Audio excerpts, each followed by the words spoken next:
آپ جانتے ہیں قرآن کے اندر وہ کون سا چھوٹا سا لفظ ہے جو ہم اپنے والدین کے سامنے بولیں تو ہماری ساری نیکیاں مٹ سکتی ہیں؟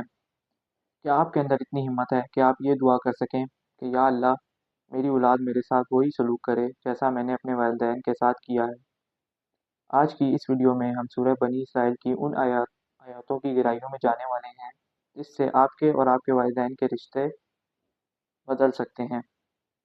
السلام علیکم، آپ دیکھ رہے ہیں کنز ایمان قرآن، جہاں ہم قرآن دستان اور احکام کو اعلیٰ حضرت کی ترجمے کے ساتھ سمجھتے ہیں۔ اپنے پاس پین پنسل نوٹ رکھ لیجئے تاکہ اپنی دنیا اور آخرت دونوں سنوار سکیں۔ تو آئیے شروع کرتے ہیں آج کا روحانی سفر کنز ایمان کے ساتھ۔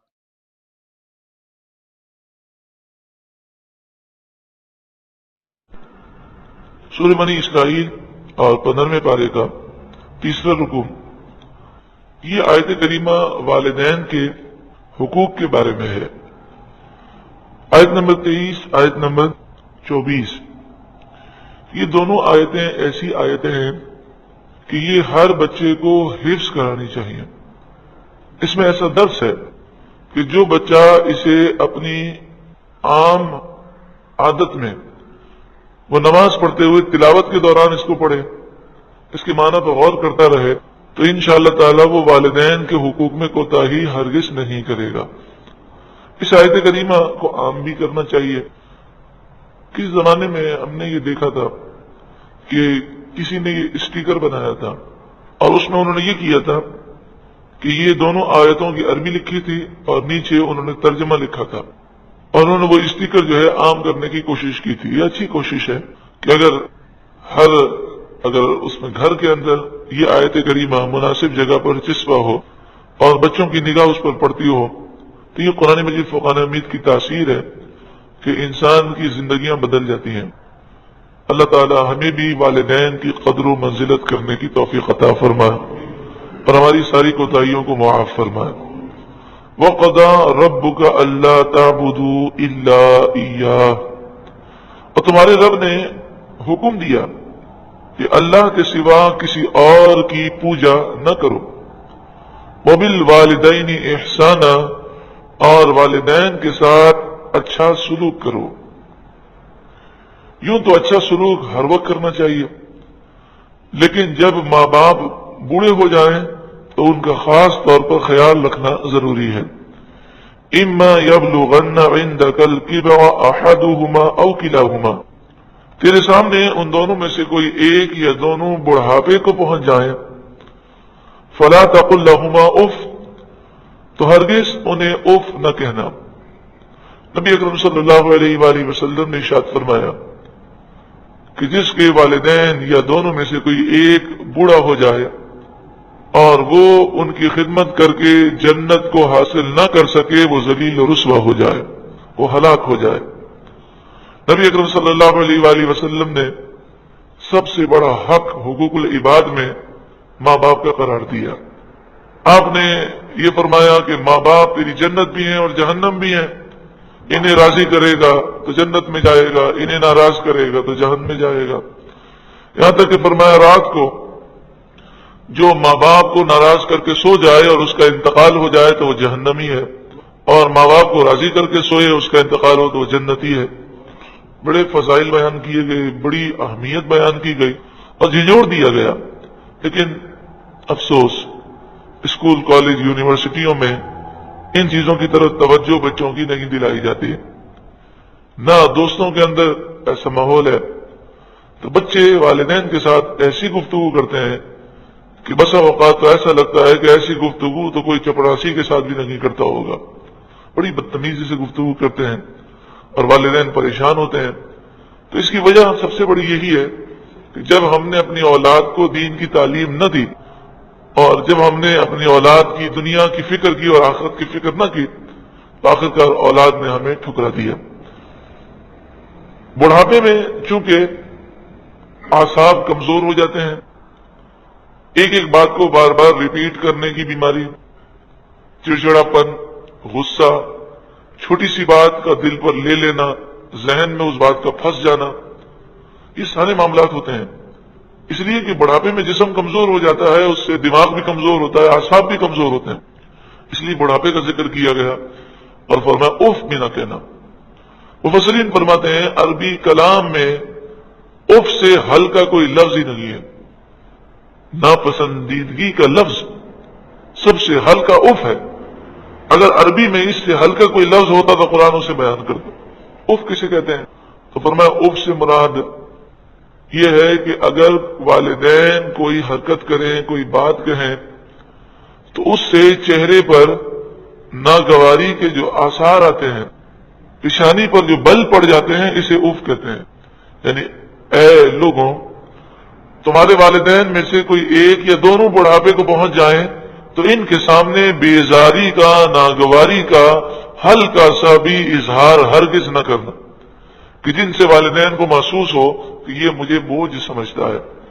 بعض مفسرین نے فرمایا کہ اگر ایسا ہو کہ والدین میں سے کوئی اتنا سخت بیمار ہو جائے کہ وہ اپنے معاملات سے بستر پر ہی فارغ ہو جائیں، تو فرمایا جس طرح تو چھوٹا تھا اور تیرے والدین تیری گندگی کو صاف کرتے ہوئے ذرا بھی آر محسوس نہیں کرتے تھے، تیری پیشانی پر بھی بل نہیں آنے چاہیے۔ وَلَا تَنْهَرْهُمَا، اور انہیں نہ جھڑکنا، کوئی ایسی بات نہ کرنا کہ جن سے دل ٹوٹ جائے۔ وَقُلْ لَهُمَا قَوْلًا كَرِيمًا، اور ان سے تعظیم سے بات کرنا۔ کتنی تعظیم کرنی چاہیے؟ تو مفسرین نے فرمایا انسان سے جو گفتگو کرتا ہے تو یوں سمجھیے دنیا کا سب سے ادنا انسان اور دنیا کا سب سے اعلیٰ انسان یہ دونوں آپس میں جمع ہو جائیں تو ادنا اعلیٰ کے سامنے کتنی عاجزی کرتا ہے، اس سے زیادہ عاجزی والدین کے سامنے ہونی چاہیے۔ انہوں نے مثال دی غلام کی اور بادشاہ کی۔ اب آپ اس مثال کو جس طرح چاہیں سمجھنا چاہیں سمجھ لیں۔ مثلا ایک فیکٹری کا چوکیدار ہے، وہ جو چائے لانے والا ہے، جھاڑو دینے والا ہے، اور ایک پوری فیکٹری کا مالک ہے جو ہزاروں افراد کو چلاتا ہے، اتنی بڑی فیکٹری ہے۔ وہ شکل بھی نہیں دکھاتا۔ اگر کبھی وہ جھاڑو دینے والے کو موقع مل جائے اور وہ انہیں بلائیں اور اسے کہیں کہ بھئی ہاں بولو کیا بات ہے، تو بتائیے وہ اپنی اسے بہت بڑی سعادت سمجھے گا کہ سیٹ صاحب نے، مالک صاحب اتنے راضی ہو گئے کہ مجھے انہوں نے طلب کیا، اور پھر ان کے سامنے اس کا انداز کتنا عاجزانہ ہوگا۔ اس طرح کی اب جتنی مثال کو تصور میں لائیں، والدین کے سامنے اس سے بھی بڑھ کر عاجزی ہونی چاہیے۔ وَاخْفِضْ لَهُمَا جَنَاحَ الذُّلِّ مِنَ الرَّحْمَةِ، اور ان کے لیے عاجزی کا بازو بچھا نرم دلی سے، عاجزی کا بازو بچھا نرم دلی سے، دل بھی نرم ہو اور عاجزی کا بازو بچھا ہوا ہو، ان کے سامنے غرور و تکبر نہ ہو۔ اتنی ساری نے بھلائی کرنے کے بعد بھی تم والدین کا حق ادا نہیں کر سکتے۔ وَقُلْ رَبِّ ارْحَمْهُمَا كَمَا رَبَّيَانِي صَغِيرًا، تو دعا بھی کرو کہ اے میرے رب ان دونوں پر رحم فرما جیسا کہ بچپن میں انہوں نے میری پرورش کی۔ حدیث پاک میں ہے جو اپنے والدین کے لیے دعا نہیں کرتا اسے روزی سے محروم کر دیا جاتا ہے۔ جو والدین کی نافرمانی کرتا ہے اس کی اولاد بھی اسے ٹھکرا دیتی ہے۔ جو والدین کا دل دکھاتا ہے اس کی اولاد بھی اس کا دل دکھاتی ہے۔ حدیث پاک کے مطابق کئی گناہ ایسے ہیں جن کی سزا بسا اوقات دنیا میں نہیں ملتی، اور بعض گناہ وہ ہیں جن کی سزا دنیا میں بھی ملتی ہے اور آخرت میں تو بڑی خطرناک سزا ہے، بڑی بھیانک سزا ہے۔ تو فرمایا کہ والدین کی نافرمانی یہ ایسا گناہ ہے کہ آخرت میں جو سزا ملنی ہے وہ تو ملنی ہے، ایسے شخص کی دنیا بھی تباہ ہو جاتی ہے۔ اور اس کی ادنا سی سزا یہ ہے کہ جو سلوک اس نے اپنے ماں باپ کے ساتھ کیا ہے وہی سلوک اس کی اولاد اس کے ساتھ کرے گی۔ اب کیسے پتہ چلے کہ ہم اپنے والدین کے ساتھ اچھا سلوک کرنے والے ہیں یا نہیں؟ تو ہم اس طرح اپنا جائزہ لیں۔ میرا خیال ہے کہ یہ ایک ایسا جملہ ہے کہ اس سے فوراً آپ سمجھ جائیں گے کہ ہم صحیح سلوک کر رہے ہیں کہ نہیں۔ کیا اگر کوئی شخص ہم میں سے ایسا ہو کہ جو ہر نماز کے بعد وہ اس طرح دعا کر سکے کہ اے اللہ جس طرح میں اپنے والدین کے ساتھ سلوک کرتا ہوں ایسا ہی سلوک میری اولاد میرے ساتھ کرے، اگر وہ ہر نماز کے بعد یہ دعا کثرت سے کرنے میں کوئی گھبراہٹ محسوس نہ کرے، اس کا مطلب وہ والدین کے ساتھ اچھا سلوک کرتا ہے۔ لیکن اگر وہ کہے کہ مولانا صاحب یہ کیسی بات ہے، الامان والحفیظ، جیسا ہم اپنے ماں باپ کے ساتھ سلوک کرتے ہیں ایسی ہماری اولاد ہمارے ساتھ سلوک کرے، یہ دعا تو ہم کر ہی نہیں سکتے، اس کا مطلب یہ ہوا کہ وہ والدین کے ساتھ اچھا سلوک نہیں کرتا۔ اب ہم دعا کریں یا نہ کریں، حدیث کے مطابق ہونا وہی ہے کہ جیسا ہم اپنے والدین کے ساتھ سلوک کر رہے ہیں اولاد ایسا ہی سلوک ہمارے ساتھ کرے گی۔ اب ہم اپنے لیے جیسا سلوک چاہتے ہیں جو ہم اپنے خود برداشت کر سکیں گے تو ایسا سلوک ہم اپنے والدین کے ساتھ کریں۔ اگر ہم یہ چاہتے ہیں کہ ہماری اولاد ہماری بڑھاپے میں سہارا بنے، ہماری خدمت کرے، نگاہ نیچی کر کے گفتگو کرے، اف نہ کرے، چیخے نہیں، چلائے نہیں، ہمیں دکھ نہ دے، تکلیفیں نہ دے، تو پھر جیسا ہم چاہتے ہیں اپنے لیے ویسا ہی سلوک والدین سے کریں۔ اللہ تبارک و تعالیٰ اس نیکی کے صدقے میں ہماری اولاد کو یہ توفیق عطا فرمائے گا۔ والدین نہ ہوں تو ان کے لیے استغفار کریں، ان کے لیے دعائیں کریں، اور اس کے علاوہ جو نافرمانیاں کی ہیں اللہ سے معافی مانگیں، خوب ایصال ثواب کریں کہ اللہ تعالیٰ معاف فرمائے اور انہیں بھی راضی فرما دے۔ اس موضوع پر تفصیل سے سی ڈی موجود ہے، کیسٹ موجود ہے، آپ وہ ضرور سنیں، جس کا عنوان ہے آخر قصور کس کا، آخر قصور کس کا، اور دوسرا اسی کا عنوان ہے والدین سے محبت کیجیے۔ اس کیسٹ میں جہاں والدین کے حقوق بتائے گئے وہاں یہ بھی سوال اٹھایا گیا کہ اگر آج نوجوان نسل والدین کی نافرمانی کرتی ہے تو ان کے بگاڑ میں قصور کس کا ہے؟ حقیقتاً قصور والدین کا بھی ہے کہ انہوں نے کبھی انہیں قرآن کی تعلیم نہیں دی۔ اگر وہ ان کے دل میں اللہ کا خوف ڈال دیتے اور رسول اللہ سے محبت انہیں سکھا دیتے تو وہ پھر قرآن پر عمل کرتے اور کبھی بھی وہ ایسی حرکتیں نہ کرتے۔ ربکم اعلم بما فی نفوسکم، تمہارا رب خوب جانتا ہے جو کچھ تمہارے دلوں میں ہے۔ ان تکونوا صالحین، اگر تم نیکوکار ہوئے، فإنہ کان للأوابین غفورا، تو بے شک اللہ تعالیٰ توبہ کرنے والوں کو بخشنے والا مہربان ہے۔ وآت ذی القربى، یہاں پر یہ وضاحت اچھی طرح سمجھ لیں کہ والدین کی فرمانبرداری بچوں پر ضروری ہے، عورت پر شوہر کی فرمانبرداری ضروری ہے، مگر شریعت کے دائرے میں۔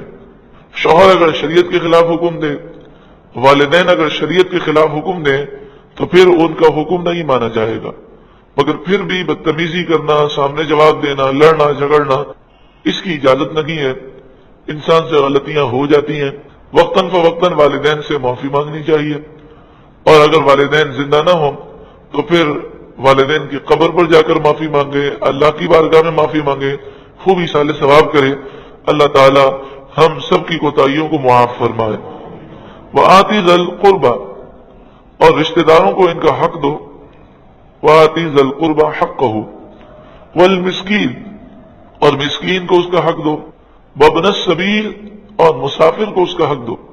ولا تبذر تبذیرا، اور فضول نہ اڑا، فضول خرچی سے بچنا چاہیے۔ فضول خرچی کسے کہتے ہیں؟ جس میں کوئی دینی یا دنیاوی فائدہ نہ ہو۔